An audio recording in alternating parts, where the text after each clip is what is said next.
Hey guys, it's Ollie from Rad Season. I'm stoked to be joined today by Stix, otherwise known as Steve Nilsen, the Vice President for Lifestyle Marketing at the water brand Liquid Death. Stix, thanks for coming on the show, man. Well, Ollie, thank you for having me. Really appreciate it. No worries. Whereabouts are you at the moment? I'm in Evergreen, Colorado. I've actually been here for 20 years. So it's nice, especially pandemic, as you can relate to where you're at. It's just nice to be in a beautiful part of the world, for sure. Yeah, and like what's the situation like? I mean, you obviously, you've been able to get out. I have actually, to be honest with you, I feel safer on planes than being out at Target, right now with the pandemic. And so up here, when we had shutdown, it was crazy. It'd be the first time in my life, and I'm sure for everyone who rides, we went from having a wonderful snow season to literally hard stop, everything's closed. And so it's been very odd, and I know I speak for billions of other people, but I guess if I'm going to be stuck somewhere, my home in the mountains of Colorado is where I want to be, Yeah. So, but it's getting crazy, here in Colorado. We've had a big spike in this plague, and we just, God willing, it'll pass. Yeah, so. and what are they looking to do with the resorts? I mean, is it sort of like case by case with, Yeah, I was just in Vail this weekend, and I was meeting, actually, ironically, with the Park and Pipe crew, was meeting with the ski and snowboard school, introducing them to Liquid Death. And as we were talking, they'd launched last Friday a reservation system for the Epic Pass. And for anyone doesn't know about the Epic Pass, I think half the world has an Epic Pass. And so my point is, it's very odd for all of us to have to actually make a reservation to go ride, because usually in the outdoors or something, it's kind of you can go where you want to go when you want to go. And so it'll be very interesting how they're going to have be able to curb the traffic, because Vail is probably the epicenter of the craziness of epic craziness. I mean, that place is nuts. They'll get 20,000 people on a busy weekend, and then now that they'll have to do a reservation system and do every other chair, it's gonna be really interesting. God bless those lifties. We're gonna have to deal with some angry customers. Yeah, it's gonna be interesting, man. And I mean, like before Colorado, so you've been there for 20 years, but you grew up in Minnesota, is that right? That's right, Minneapolis, Minnesota.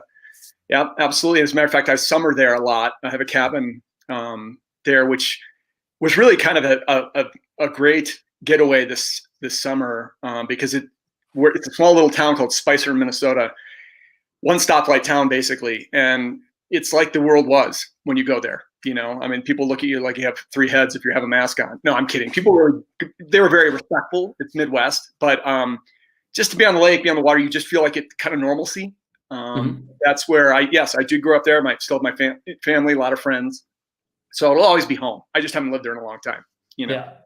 And was that, I mean, was that where the interest sort of started with action sports for you? I mean, was it like skating or like what? Yeah, it was. Well, ironically, there is being there's a lot of ski areas in Minnesota, and that may sound crazy because people consider it kind of a flyover state, if you will. And as a family, we would go our token trip every year, go to the little resorts. There's one called Lutz in northern Minnesota, or Quadna in Wisconsin. And that's basically between Christmas and New Year's, you'd get a bunch of families and go do that. And of course, snowboarding didn't exist at the time, but that was always fun. And it was limiting for me because I was always busy with hockey, with ice hockey. And so that took up a lot of my time in the winters. But what really pushed me over the edge is that, Minneapolis was the home of Northwest Airlines, which became Delta. And we would vacation in Hawaii every year because we actually had relatives there. And that's really where the antennas went up. I was just fascinated with the brands. As a matter of fact, the two brands that I was really fascinated with, one was Massimo, which I remember they had these iconic neon shorts that had an M on the back and the button. I just thought they were so cool. Of course, that brand is, as a matter of fact, the guy who founded it, I think, is in prison now. But anyway, that, and then Stussy was one that really, like, I don't know, just something about the designs, the clothes, the colors, the logos, all that, which I'm still a fan of that brand to this day. They've somehow been able to stay relevant all these years. But that was really what the light bulb went off with the whole, it was really more surf, to be honest with you. Previous snowboarding really got going. But that's, it's kind of funny how that happened, because it's a 9-hour flight from Minneapolis to Honolulu. And that was where the light bulb went off. And where would you guys go? Would you be on Oahu and sort of, yeah, the relatives were in Oahu. And then we would spend some time there, and then we'd go over to Kaanapali Beach in Maui. And I can't say I like started surfing there, because frankly, a lot of beaches aren't surfable, like right at Kaanapali Beach. It's more body surfing. But again, it's that whole lifestyle was just so, and you'd see some of the locals hanging around, and I don't know, that whole beach lifestyle was really, really attractive to me. Just everything about it. And later in life, one of my siblings had a home in Kauai, and that was another level of, it reminded me of being, I'd been to like Fiji and Tahiti and Cook Islands and stuff, and it kind of reminded me that you didn't think you were in a U.S. province being in Kauai. So that was one that really, I found that out later in life, like I said, Honolulu Bay and everything like that. I took my children there. It's amazing. And they've got the surf bug themselves. As a matter of fact, they keep boards in Encinitas, my identical twins. So they're going actually over Thanksgiving to go surfing. So okay. Nice. And then so from like doing those holidays and then coming back, were you thinking, you're like, okay, I want to go and move somewhere, and I want to go traveling, and I kind of want to do that? More. My siblings had gone overseas to study. I had a sister who went to Spain and Norway to study. I have a sister who lived in France. I had a brother who was in London, and I was so back to Hawaii, so attracted to this whole beach, and that I wanted to go somewhere warm, basically. And I got in a program in Australia, and that was for school, part of college was, and living up in Queensland, and so. We had access to, all the amazing parts, Brisbane, Sunshine Coast, all that, surfing paradise. And again, I'm still to this day not going to get barreled anytime soon, but I just fell in love with it and got the bug to learn surf, whatever your definition of learning is. Yeah. And that's when I was really like, when I got back, I finished school and college, and then I went right back to Australia to work. And that's where I had my epiphany there, where I was like, this is what I want to do. I lived in Bondi, and that's back before they even put pools and anything. There were little haggard little vert ramps, but I just remember it just hit me. I know exactly where I was sitting, but I watched these kids skating, these people surfing, and I'm like, I want to get in this business somehow, some way, and that's really how it started. It really is. I was just living it, because I almost feel like kind of a poser, you know what I mean? Just being down there and doing it. But then I was like, I want to head into this. Like, I want to participate in all of it. I want to, and that's what lit the fuse, so to speak. Awesome. And what were you doing for work there, like when you were in Sydney? I was working for, it was called Land of Oz Consulting. No joke. And they did a nonprofit work, but I thought I was going to be a copywriter. I thought that would be the least painful job to have as an adult. And so I went in there to write copy for nonprofit, like the Arthritis Foundation of New South Wales. I still have some of the ads. They're super simple, but truthfully, it was to get a work tax file number there so I could live there legally and work and live the life, so to speak. And I don't know, I mean, it just being a part of the Sydney crew, of taking a bus, taking the public transport, and just, it was such a beautiful place to be. And, I found out how to discover the city very cheap. I would just spend money on the ferries across Sydney Harbor and whatnot, just to experience the city. And again, something about that country, I mean, it spoke to me in the way that, I mean, the people are out all the time doing things and enjoying the outdoors, and it's very family oriented. And, I don't know, there's something about that. And I unfortunately, I left right before the Olympics. I would have loved to have been down. I'm sure it would have been crazy when the Olympics were there. Yeah. And then when you came back, was that sort of, was that back for college, or, No, I'd already graduated at that point. Okay. But I will tell you, there were some dark days there when I got back, because you go from that high of being down in the, Australasia area, because a lot of people, I love Australians because you can go anywhere on this earth that's fun, and there's probably an Australian there. You know what I mean? You could be at Coachella, you could be at Fashion Week in New York City, you could be at Pipeline Masters in Hawaii, an Australian will be there. I mean, they're out, and they're out and about doing things, which I always really admired. My point is, being there, I would save up money and go jump over to New Zealand. Jump over, or I'd make a stop on the way home, like I said, in the Cook Islands or Tahiti or somewhere, just to absorb more culture. And again, I'm sitting there going, oh my God, like, look at how beautiful this is. And it's so relaxing too. You don't have the stress to go. And so how was I going to replicate that and make a living when all of my buddies were all about finance and Wall Street and all that? And there's nothing wrong with that. I was surrounded by some very, very driven, very successful people, which is awesome. And I'd like to think I am too. But I knew that I would die in the vine if I was chained to a desk.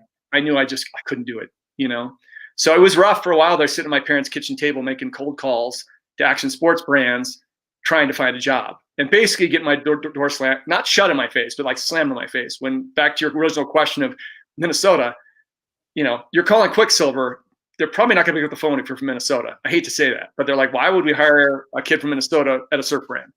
So that's what I was up against, and that was a bit rough.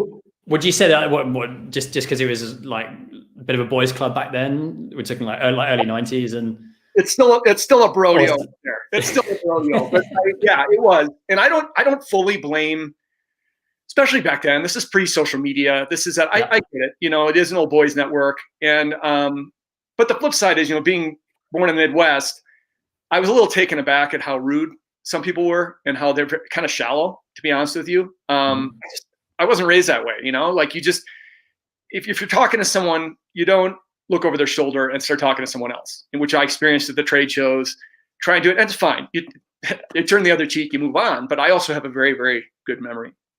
So there's some folks that are still out there that were the ones who slammed the door in my face that I still know are around. And some are still doing it. Some are who knows what they're up to, but they're not in the industry anymore. Let's put it that way. Yeah. So I don't know. I'm kind of one of those guys that what comes around goes around, and I just left it at that. But it was very eye-opening for me, but it didn't stop me.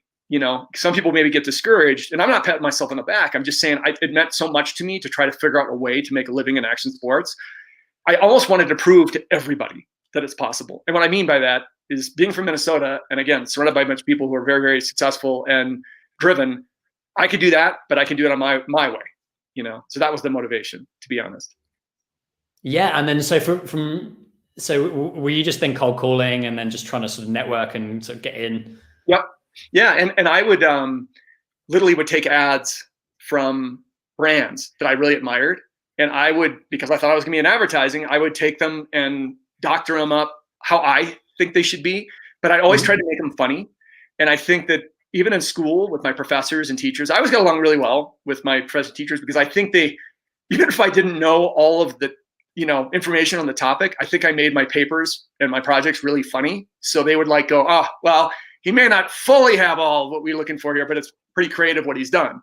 And so I kind of applied that to doing these ads, where I would just take an ad from, Fresh Jive, or take one from Burton or whoever it was, and send it back to them with something funny. And I got a few a few people calling back, but not really. It was more just back then, again, it wasn't like sending an email. It was snail mail, and then phone calls. And not many people, even to this day, I don't know why people even have office phones, but back then, certainly the chances of you literally getting someone on the phone are slim to none, Yeah, and then Airwalk. So like what happened with that? I mean, that what was? Well, I've told this story a few times. A lot of people have heard it. But long story short is I was attracted to them because, frankly, they were in every magazine. And so one of the things that I took upon myself was to just be a student of the game. So I went out and bought every single magazine. I'd been getting Surfer and Surfing for years just because of Hawaii. I just got it because I was just fascinated by it.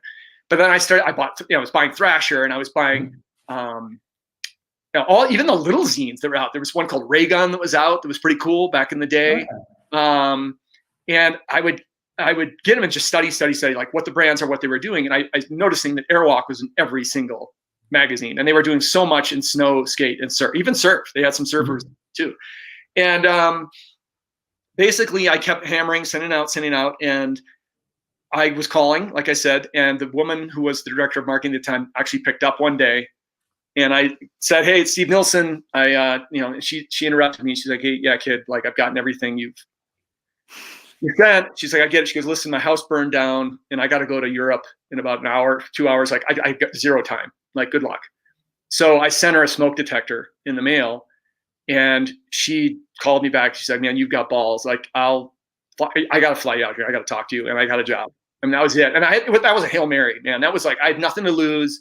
Some people may look like, dude, I mean, talk about punching someone when they're down. You send them a smoke detector if the house burns down. But it's a story that I've shared a lot because I'm a mentor for the University of Colorado. There's the Lead School of Business.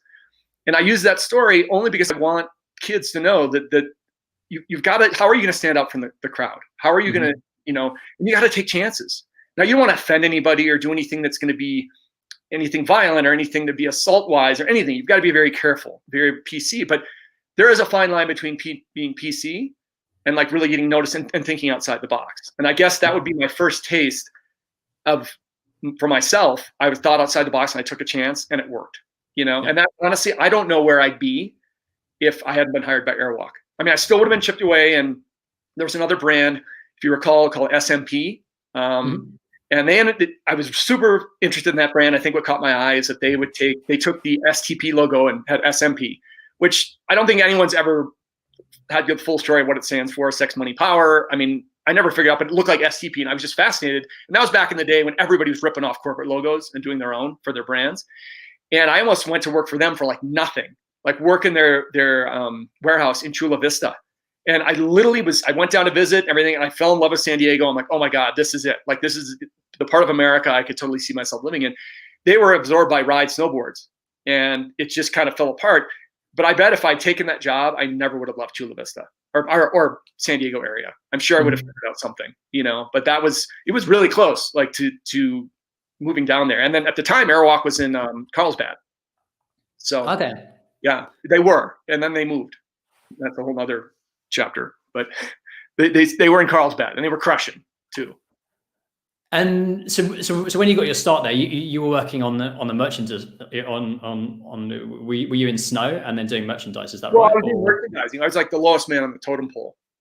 But what I think they appreciated is it comes back to when I said I was absorbing things, is that I spent so much time at retail that I was just constantly telling everyone what the competition's doing. I started seeing this surge of like shoes getting really technical, because at that time, that's when DC was starting to really gain momentum and taking shelf space in skate shops. Yeah. But they had all those trinkets and giblets, and I mean, they kind of look like, like something that Marvin the Martian from Looney Tunes would wear. I mean, these huge shoes, But that was what the trend was. The funny thing is, if Airwalk footwear back then would be out now, they'd probably be doing well, because they were suede upper, cup sole or a Volk bottom, very clean, very nice, kind of like Success Vans has had with some of their silhouettes. And so we'd go to these meetings, and I would just sit up there and explain what other brands are doing, whether I was asked to or not. But the funny thing is, I almost felt like I knew more than the reps did. And they're out there, because at the time, I'm just going to be honest with you, some of the guys we had, they weren't working. They weren't selling. They were taking orders. No one was getting pushed, And I'm sitting there going, we are going to get our lunch handed to us if we don't change up our product. We've got to change our product. We are going to get and because at the time, Vans was, again, just kind of wallowing. They didn't have much presence. They were their shoes looked really kind of poor at the time. People hadn't caught on to the authentic stuff, the eras, all the stuff that they, right now will be in their line forever. And long story short, they basically said, you know what, why do you want to be in product? It was like, again, a right place, right time. And like, would you want to be in product development? And I'm like, yes. And it spoke to me because not only I got to touch and feel and handle product, but I'm so anal retentive. Like I'm literally like, I'm not OCD, but like I'm very, very organized. And that kind of fit with what I do, because you have these tech packs, you work with the designer, you have to make sure they get over to the factory, and it's very detail oriented. And I loved it, but then I loved going to the factories where I was spending like weeks at a time, because frankly, a lot of us, all the brands shared the same factories. So I could literally trot down the stairs and go see what Burton's doing, or go, and see what the other brands are up to. They did the same thing to us, but I really, really enjoyed it. And again, I also, because I, at that point, a very seasoned traveler, it was nothing to me to be over. I mean, I was living in a furnished place, and I was on the road, and I was seeing the world, and getting paid to do it. So I really enjoyed it. But with that, it was the frustrations that anyone has at a company where you want to make change, it's not happening, and you see you're losing market share. And that's the part that really, really, I just refuse to go back there again in any brand I work with. If we see we've got to be swift, all right? We've got to think, we've got to be looking ahead. You can't be, dead fish follow the stream, right? And it's just like you had to keep going, right? And we were kind of resting on our laurels, and they were hiring people that didn't understand the industry of how it works, and just kind of there because they had a network of sales outlets or whatever it was. And then next thing you know, our products ending up places where brands go to die. There's a lot of stuff, right? Very, very frustrating, at that. Yeah. But the joke I've said over and over again to people, I'm the only one in my family without a master's degree, but I got a master's degree on how not to do business at Airwalk, bottom line, and how to run a brand. I mean, that's it. And that's no disrespect to any one person, but it was literally the perfect storm of just poor decision-making, poor product offering, just wasteful spends. And I learned a lot there. And then was that sort of when you thought, when that was all happening, that you were then looking at what other companies were doing, and then obviously with Red Bull and sort of looking at their kind of strategy around the industry, and what was the transition from Airwalk? Well, I had, truthfully, I interviewed with Burton a few times because at one point, I mean, Airwalk was just eating their lunch when you consider the amount of boots we were selling. I mean, we were eating everyone's lunch in the industry. So I'd spoken to them, but there's many reasons why it didn't work out. And I had a lot of dear friends that worked there for years. Still have, as a matter of fact, their president, ironically, their president now, I used to send Tony Hawk shoes to when he was in customer service. How crazy is that? You know what I mean? We're still friends this day, and he's literally the president. So, they've done a great job with their brand, reinventing themselves. They make quality stuff. Frankly, this day and age, you can't survive if your product doesn't hold up. I mean, gone are the days of having a fancy top sheet, but then it's flapping you in the shins halfway down the run because it's garbage. You have to have really good product. And so, long story short, back to your question, Red Bull kind of came out of left field, to be honest with you. Okay. No one knew what it was, but one of the Red Bull athletes, he's also an Airwalk athlete, Zach Leach, was one of the first snowboarders I would say in the US, I want to say. And that's how I learned of it. A case showed up at our Airwalk office. He was in town for Super Park. He brought some, and at the time I had a relationship with Sobe. We were doing some things with Sobe, which Sobe was making some noise back then, right? They had these little school buses. They bring to all the events. They were doing a really good job. This was before they were bought by Pepsi. Mm-hmm. But I started talking to Zach about it, and the light bulb went off with that, because I'm like, wait a second, like, these guys are like supporting all the sports I appreciate and participate in. Like, I want to hear more. Like, no one had done anything like they were doing. And it took a while. Like, when I first when he became my boss, the position that I had, sports marketing manager, didn't even exist yet. And it was a long year. I mean, we talked quite a bit, and he's busy trying to build the sports marketing department. And he was living in Tahoe at the time. And all we do is compare notes on snow and stuff. Meanwhile, in the back of my head, I'm like, dude, let's keep talking about this position. Let's go. It happened, but it took a year, for it to finally come to fruition. And it was, honestly, I feel like I'd won the lottery. And I mean that, like, literally, work-wise, brand-wise, budget-wise. I mean, It was a different world. The Europeans, the Austrians, they're very, very, very disciplined themselves. They know what they want, and be damned, they're going to get it. And they're going to do it, and they're going to do it their way. So there was a bit of learning curve, a little bit of that, growing pains, learning that way. But once I did, like, it made sense. And it still to this day. Like, there's still families. As a matter of fact, the guy who's number 2 over there is still a friend of mine. We exchange messages every once in a while, But that's essentially how it happened. Long-winded way of telling you how it came to be. Yeah. And were you sort of creating, with that new role, was that then, were you creating your own path there, or were you traveling quite a bit? Were you going back and forth between Austria and over in the US? Yeah, and there originally, so we ended up having 5 on our team, sports marketing, and yes, we would go back to Austria. And the thing was with Denver, I mean, I could type Lufthansa over, fly direct to Frankfurt or Munich, and then hop over to Salzburg, and then you drive to Fuschel. And I don't know any different. Again, I've always had jobs that travel. Frankly, I don't. Yeah, I think I would perish if I had to sit still very long. But the flip side is, they're very serious about their business. So Red Bull has a really gnarly business planning process that just almost steals your soul for about a month or two trying to put it together for the year. But the beautiful thing is, they push you so much. The excuse you don't have, which not many companies or brands can say this, you never had an excuse that you wouldn't have money. That was the thing. You never say, well, I want to do this, but it'll be too expensive. And they're like, excuse me, what did you just say? And not many people know this story. I just think this right now. We were sitting in a room because at the time we'd just done the channel crossing. Felix Baumgartner had put on the fixed wing and went across the English Channel. So that was like, the bar had been raised. And the Austrians were like, what's our next crossing? What's our next crossing? And we were sitting there, and my counterpart, who's based on the East Coast, we're throwing around ideas, right? With the Austrians sitting around throwing just everything you can imagine. No one cared at all about a rail jam. No one cared at all about it. No, that stuff was played, and other brands were doing it. And what he said, jokingly, we should do a race to the moon. Okay. And it's like, ha ha ha, put the pipe down. I'm joking. But, and they stopped. I'm like, what did you just say? And he's like, I raced the moon. And they're like, that's the kind of thinking we need.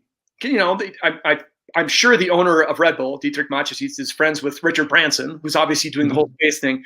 So maybe it was a race amongst those guys. That's 1% problems, right? Anyway, what happens, and this is after I'd left Red Bull, but Felix steps out of a space capsule. I'm not saying it's because of that meeting, but that's the way Red Bull thinks. It's like, what are we doing to really, it's got to be next level. No one's done it.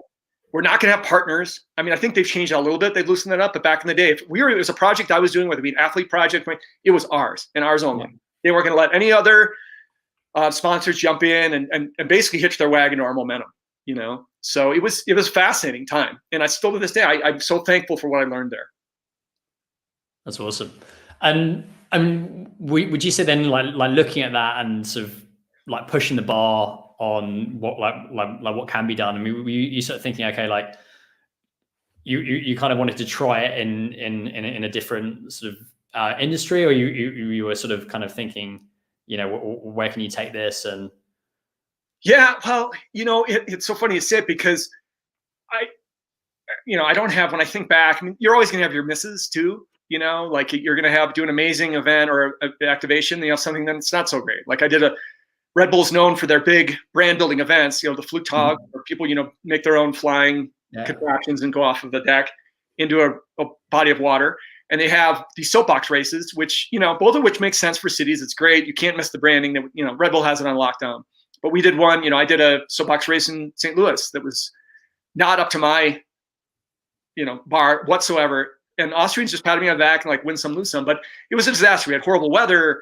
There were basically riots the night before because the local baseball team won the World Series. I mean, it was just pretty much everything you could have gone wrong did. And they were like, win some, lose some. And I'm sitting there in my head, knowing what I spent, what my budget was. I'm like, that's amazing. But they're just like, oh, you tried. They weren't, no one said, I never got one bad comment from anyone.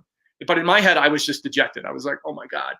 But then I throw something else at them, like, I need a snowcat, and I get to buy a snowcat. I mean, who gets to have their own snowcat? You know what I mean? Like, I mean, that's insane. Like but, at the time, and then, our risk management kind of stepped in and we had to pump the brakes on it. But I would just take it to passes. We trailered it. We had a guy who drove it or anything, but I'd say, go your Red Mountain Pass, go to, and we would literally just drop it on the snow and shuttle people all day, let them take fresh runs and, give them a Red Bull while they're inside the cab. We had to be careful. And again, we stopped that just because liability. And I understand why, especially in America where everyone's so litigious, but that's the kind of thing that just raises you back up again. You're like, oh yeah, this is Red Bull, and I probably was just too hard on myself, because back to what I said earlier about being anal retentive, but it just wasn't to where I think it needed to be up to Red Bull standards. And they were just like, they shook their arms, like the Austrians were over to see it. And they're like, yeah, it happens, whatever. So what do you got going on for next quarter? Like with that, you know what I mean? Just like, yeah, you move on. We're not going to brood on this. We're going to keep evolving, know? So. Yeah. And then after, so after Red Bull, you then went over and went into beer, and what was the reasoning behind that? What was the change? I got to be honest, if there would be only, and this isn't a negative per se at all, but I think just when I've been saying so much about evolving and growth, and there were some changes internally at Red Bull, some things that, whether I agree with it or not, there's nothing I could do about it. And I almost felt like I was hitting a glass ceiling, because there was a reorg, and the way they did it and the way they did the approval process on things, those fly by the seat of your pants days were gone, which I get in the evolution of any brand. You've got to kind of tighten things up. I mean, even where I'm now, we're like putting our big boy pants on and actually have processes, procedures, instead of just flying, every day, winging it. And what Pabst Blue Ribbon, it's ironic. I worked at Red Bull, ended up over there, and then said, hey, we'd really like to talk to you, because we're sensing that this brand's on the up and out. Like it's being, we need help like resuscitating this brand, which is an iconic American brand, and no one can argue with the legacy of Pabst Blue Ribbon in the United States. But somehow, and again, it's not, it ended up being a whole team that made it so, but it happened naturally. Okay. There's not one person that can put their finger and say, oh, Pabst had a revival because of me. No way. I cry baloney on anyone who would try to claim that. But I think that it was just, it was a recession when I started alcohol always goes up when there's recession, but it was, to me, a case study in how brands being authentic is the word that gets thrown around a lot lately. Mm-hmm. But it wasn't shoved down anyone's throat. There was no ads. There was no punchline. It wasn't forced. And I think a lot of people, even to this day, when we talk about influencers, I think, I don't care how old you are, you can figure out an authentic ad versus just one that's, you could tell it's product placement and they're playing. I mean, someone's still got to convince me of this. I get the influencer thing, I understand, but someone's really got to show me the ROI I'm going to get with some of these people. Some who think they call themselves influencers, or they X amount of impressions, whatever. Yeah, good. Well, there wasn't any of that with Pabst. It was like, no, we're going to grow this thing strictly like, I know myself, I kept a really short leash on what we were going to do. I said a lot. I know a lot more than I said yes to things, but it was also a challenge. Like I went from having massive budgets on Snowcat to literally nothing. Like, I mean, there was no budget. I mean, when I started, there was, but it was like, what are you going to need? Yeah. I was right out of the gate. My boss at the time was like, what do you need? How are you going to do this? And there were some assets in place, don't get me wrong, but it was the exciting part where I don't think I slept the first few months I was there. It was so exciting. There was so much opportunity because so many people started to really like gravitate to the brand. And I was, energy drinks, good or bad, have kind of a negative connotation sometimes, unfortunately. Not that beer's good for you, but the flip side is, alcohol's not going anywhere. I mean, we're in this pandemic right now. I think where you're at Portugal, where I'm at, you ask anyone who sells vino, they're probably doing pretty well. You know what I mean? So again, to be in the recession and have a beer that's priced, we'd like to say we were the top of the sub premium, as we like to say. And it just, the stars aligned, it did. And I was able to create programming and learned from the Red Bull days too. We're taking some pages out of their book of what I learned, but I knew right well, there were certain aspects of that I couldn't apply to the beer business versus what they were doing in the energy drink business. So. That's cool. And you were there for what? It was almost 10 years, right? Almost 10 years, yeah. I mean, it's the longest tenure I've ever had. I mean, I haven't skipped around a whole lot, to be honest with you. I'm very loyal. Like when I go somewhere, I dig in. And I mean, we kept evolving as a brand. And I think it got to the point of had everyone and their mother wanting to work and with the brand or have the brand and whatnot. And the beauty of it is most events need liquor or need alcohol. So that was me right there. Like we created a situation where we could get product anywhere very quickly, which a lot of the other companies couldn't do. So we were beating everyone to the punch, and we were the bee in the bonnet of all the big brands. But the cool thing is the management at Pabst, the executive team, they gave us enough rope to hang ourselves, but I was still able to do things and evolve personally and professionally, like try to step out of my comfort zone, which I still try to do this day when it comes to doing some things that I may not know much about, but also when I would say to them, hey, we need to do this collaboration with this brand, or we need to do this and that, they listened. They didn't, at first it fell on deaf ears a bit, but then when they saw that, like Red Bull with their New Era hats, when you make things, but they're not available to the public, you have to, everybody wants what they can't have. So I definitely took a page out of Red Bull's book with that one, a lot of people do that now. But to be there almost 10 years, I wouldn't have been there for 2 years if I'd been miserable, you know what I mean? Yeah. But it was able to still, evolve professionally, which is great.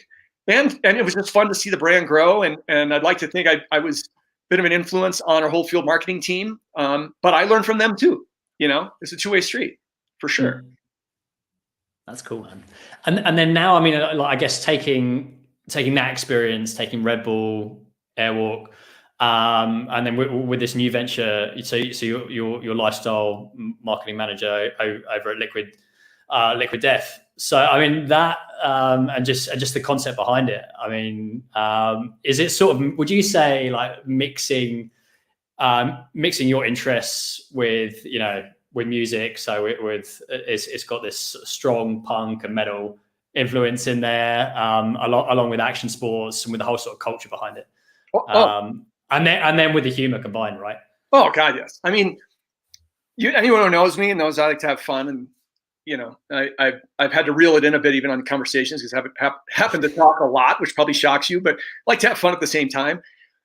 And I also think that people are loosening up now, but people aren't self-mocking enough. nobody wants to admit their failures. I mean, but what's the first thing? Like as a father, right? My identical twins are 16 now. We have the most amazing relationship ever. And it started when they're really young, where it's like, you know what, if one of you guys, if they fired a puck through the window or broke something, I don't care. Like, do it, just own up to it. Raise your hand. I did it. So, okay, well, let's clean it up and get it fixed, move on. And I don't think enough people own things or are self-mock enough. They take themselves way too seriously. And Mike Cesario, who's our founder, he's the visionary. He's the one who brought me in. He is king of that.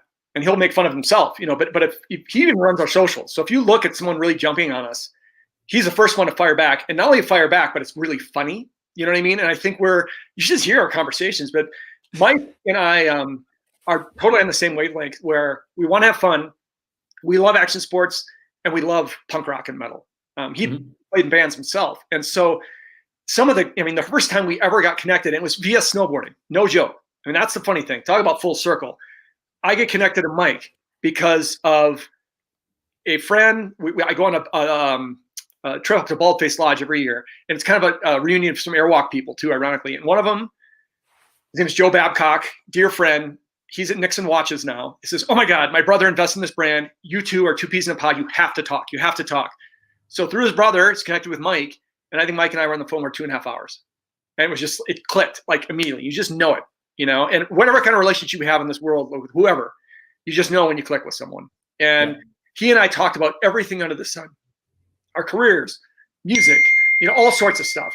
And I, to me, I was like, this is crazy. And then when he sent me product and I got it in my hand, I mean, I know it's cliche. I've said it to you 10 times now.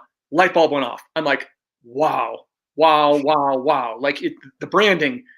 If you read have you read the copy on the side of the can? I mean, Mike's ex-creative director, but I mean, it's brilliant, right? Yeah. But I'm like, I could do so much with this. Oh my God, could I do so much with this? And the funny thing is, to this day, I don't think Mike and I have ever sat down and actually put an actual like framework together. This is what we're going to focus on. He's just like at Red Bull, my boss there is like, do what you do, which is flattering, right? But it's daunting at the same time. So now I'm actually building a team, a lifestyle marketing team, and from different walks of life. And they always say, hire people smarter than yourself, right? Or hire people that, and it's ever growing, but we're getting some framework in place now. And as I said a little bit earlier, you know, we're getting our big boy pants. We're becoming a company, and it's exciting.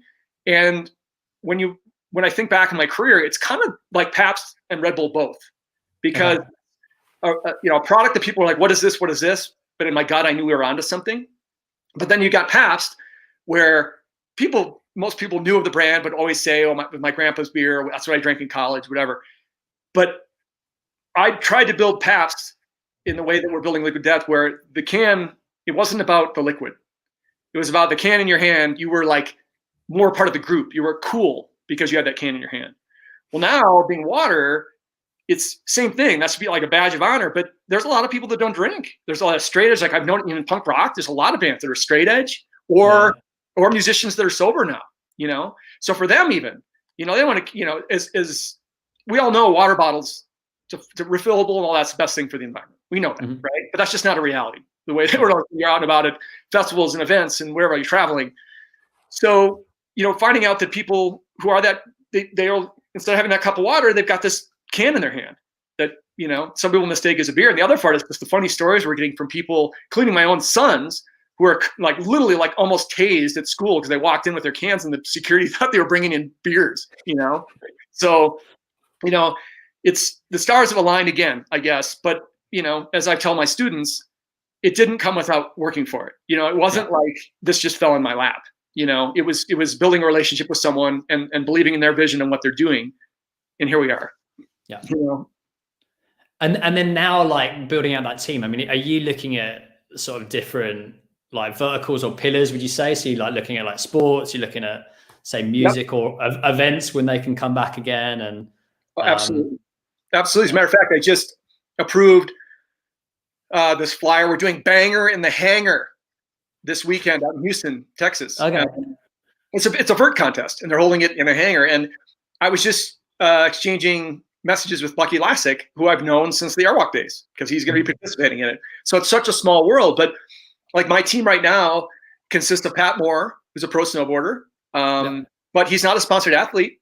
not by liquid death. I mean, he's still a small athlete, which, yes, have your career, fulfill your obligations, but then bringing in, sorry about the beeping. No worries. And life is a startup, man. I just get blown up all day long.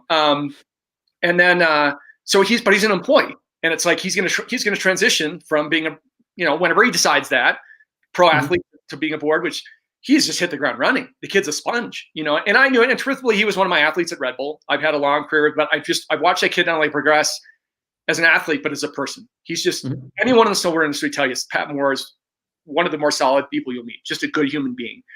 The other individual we brought on, Chris Cole, and Chris and I had a relationship from literally my Red Bull. I sent him a Red Bull fridge and product when he was living in Pennsylvania, before he'd even moved to California, way before his career took off. And he is on board too, still doing his thing as a pro, but he's on as an employee. They have Blasco, who's the bass player for Ozzy. He's also in Rob Zombie. I think even sat in for a while. He's on board on music side. And then another girl, Jen Razabi. She is what I call her Gen Pop. She is in the band The Bomb Pops, but she's kind of handling the punk rock side. So I'm looking at other pillars, but that's my team. And then every week I bring in someone from the company, whether you're in logistics or whether they're in accounting, and everyone sit in on our meetings so they can learn what we're doing, and then we can learn what they're doing. So everything from how make sure our expenses, we're going to look at budgets, and I really like this because some of these stuff was it was already in place at previous brands, and now Mike's looked at me and just said, "Do it, build it." Now I'm learning from pitfalls I've had in the past, maybe some poor hires. That's why we're going to bring in the right people. We can't afford to bring in the wrong people right now. We've got to have killers. People come in and can hit the ground. And I'd like to say every single one of them, maybe they're not used to setting up a Google Hangouts call or whatever, but they're going to learn, I think, but the communication we have is great. The amount of ideas that are thrown around, even on our sales side, a lot of guys and girls that are in bands, and they just get it. They get it. And this is saying everyone has to be this way, but they look the part. I mean, most of them have full sleeves, tattoos, and they're walking into these stores, and we got this team, and it's so exciting to be here. And again, it gets me going because it reminds me of where I've been before, and so it's amazing, and I just want to keep charging. And it's healthy as well. So, it's kind of got that bit of a different angle there, and sort of, that's cool. And then you got Fat Mike from NoFX, who's one of the investors. I saw that he was, when he was doing his streaming concert from home during lockdown when all that was going on. And yes, and Steve Barra has invested from the Barracks. And the cool thing is that no one really we get some haters, for sure, which hence the album Greatest Hates, using the negative comments we get on social and making an album. And we actually have Greatest Hates 2 coming out, which Dan, who I just spoke about, has brought in, it sort of from Rise Against, from Lawrence Arms, some of the bands, even NoFX, like coming in and making an album up, because we've had a lot of this hate, but I almost like to say that if you get some hate, you're doing something right. Because you're going to have people who just want to be negative and try to knock you down a peg. It's like Australia. You've ever heard the term the tall poppy syndrome? Yeah, right? Anyone gets taller than anyone else, they want to chop them off, which I don't agree with. But at the same token, again, we're going to have fun doing it. And so we're the fact we're able to just go, we have time to do another Greatest Hits, let's do it. The only issue we're having right now, honestly, is the uptick in vinyl. Is we're not going to have these pressed till probably the beginning of the year. That's how backed up the companies are to press vinyl. So we're all excited to see it, and it's actually in the can now. It's done. It's been mixed. I have not heard the tracks yet, but the lyrics are hilarious, And again, I think people appreciate it. Plus, with the uptick in vinyl, we've got collectors now. So we've got a whole nother wing of people going, hey, there's this water brand that's an album. We need to get our hands on it. And also to your point of being healthy, really, how can anyone argue with water? Literally. I mean, it's just it's tough for anyone to have they could say, oh, I don't really like your name. Fair enough. That could be off-putting, I guess, for some people. But come on, it's water. And I think the other thing is, I'd love to this day, I can go anywhere. I could be at a nurse's station. I could be at getting my car, the oil changed. I could be and you give some cans, and I'll walk around the corner and watch from a distance and watch them crack it sniff it, sip, and then there's usually a smile, and then they're talking, and then they start talking to each other. I mean, is there anything better than word of mouth, you know? And so these things, we're watching this evolve, and it's really, really exciting. And I'm going to continue to build my team because I want to arm myself with, again, killers. People are out there who know what they're doing. They get respect, but yet they're going to follow up and be professional about it, you know? And they're professional in their own way in what they do, but they're going to be professional business-wise too, you know? Yeah. And would you say like during the pandemic, has there been a massive switch to online versus retail? Oh yeah. Yeah. Well, so here's the thing, why this has been, you know, we had a great relationship with Amazon. And so with pandemic, I mean, to be considered essential, that's huge. Right. Yeah. So and at that time, just when it kicked in, we became, our exclusive grocer was Whole Foods. In the United States. People joke, they call it whole paycheck. You know, it's beautiful. It's a beautiful shopping experience, but it's not cheap. Let's put it that way. And now we just did in August, launched 7-Eleven, started in Southern California. We just had a crew out here in Colorado, hitting all the 7-Elevens here, as well as Chicago. And that'll be nationwide. And then we're bringing on even bigger retailers in the spring, Target, probably by April, and then Walmart, which I didn't know this. Again, learn something every day, that we're the youngest beverage they've ever brought in, which is pretty flattering, you know. But with that, you got to remember, like, you don't, you know, we're having to stay on it. I mean, you know, as you probably saw, that there's the shortage for aluminium, as they say in Australia, and we're immune to that because we actually can our product in Austria, so we have a different size can, and it's European sizing, but. How ironic is that we're canning it down the road from Red Bull? You know, I mean, it's talking about full circle again. You know, so that's cool. Yeah, so we just launched Canada, and been sending some product. Actually, Pat Moore has as well, to some pro shreds up there. Getting slowly but surely sending some products to people in Vancouver, and you know, some different brands, and making inroads into Canada. And then who knows where next? Yeah. That's cool. And so, I mean, like looking back over your career, I mean, if there's one bit of advice, and you know, like what you tell your students, to when you're starting off and you want to try and either get into this industry or, you know, get into any industry, what would your advice be?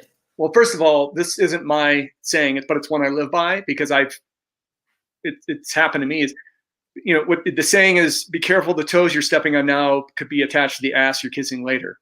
And I say that because as I was, you know, trying to start my career, and this is my second bit of advice, you can't give up. I mean, you can't. And it sounds like, you know, a coach would say or something, but you really, if that's something you really want, you'll make it happen. You will, but it's going to take a lot of meeting people. It's going to be a lot of getting noticed. It's going to be a lot of, you know, there's so many different platforms to get a hold of people now. Hence you and I connecting via LinkedIn, that you can't just take no for an answer. If you're that passionate about, because what you don't want to do is go through life, woulda, shoulda, coulda. Yeah. And as I sit here today, I've no woulda, shoulda, coulda. I can honestly say that about my career. I can honestly say that. And I've never actually said that publicly, but I think about it. It's like, this didn't happen by accident, right? But I didn't know everything at the time. I'm not saying I was the best at anything anywhere I've been, but I'd like to think I've been a good listener. For as much of a spaz as I'm running around, I do listen, you know? And I think, you know, just be like, respectful people, right? And there's another one that I read today. It was like, you don't know what's going on with someone. Just be nice, be cool, you know, and it will come back. But running around and stepping on people, or trying to step on people to get ahead of people, that could come back to bite you. You know, just be cool. And people will remember that. Just be nice, you know, firm handshake, look them in the eye. You know, I require my sons to write thank you notes if they get grip tape from someone. But that was what I was taught, you know. I mean, show some respect, you know, and I think if you do that, you'll be all right. But you know, be sure you cross your T's and dot your I's, because I also am really big on details. Maybe it's back from my development days, where if the eyelet's in the wrong place, you could screw up the whole production. You know, you have to make sure it's perfect, right? Yeah. I'm saying everyone has to be perfect, but I'm saying that people will, if you know, a handwritten note goes a lot farther than a little quick email or a DM or a text, you know? So just, you know, set yourself apart that way. Show that you know what you're doing. You know, you take pride in what you do. Yeah, that's cool, man. That's good advice. And is there any projects that you can share with Liquid Death, or what you guys are working on either sort of later this year or early into next year?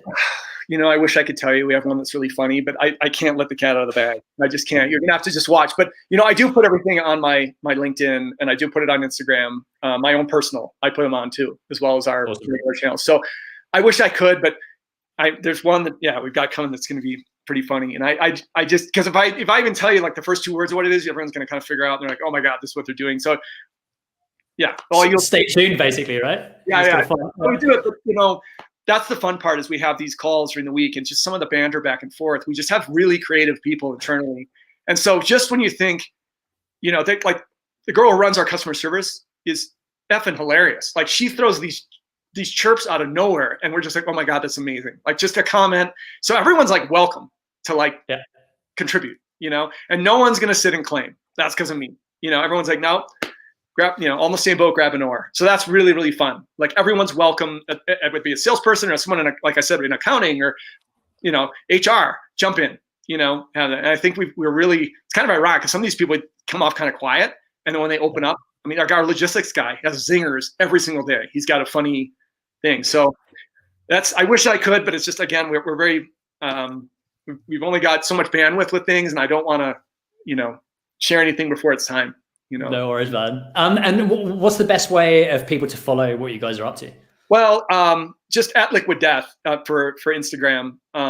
Say that, and we have a YouTube channel as well, which you could just type it in Liquid Death, and it'll pop up. And I have my own personal Stix around, STIX around for Instagram, and then just Steve Nilsen on LinkedIn. So usually I share all that only because I probably post on all those channels or platforms. You know what I mean? Everything you see it on Liquid Death, you're probably gonna see it on my personal, you know. So but I can't thank you enough for having me. I really appreciate you. It's great to have that. And it's fun to tell these stories. And if I hopefully motivated someone out there or inspired someone, and you know, I always am happy.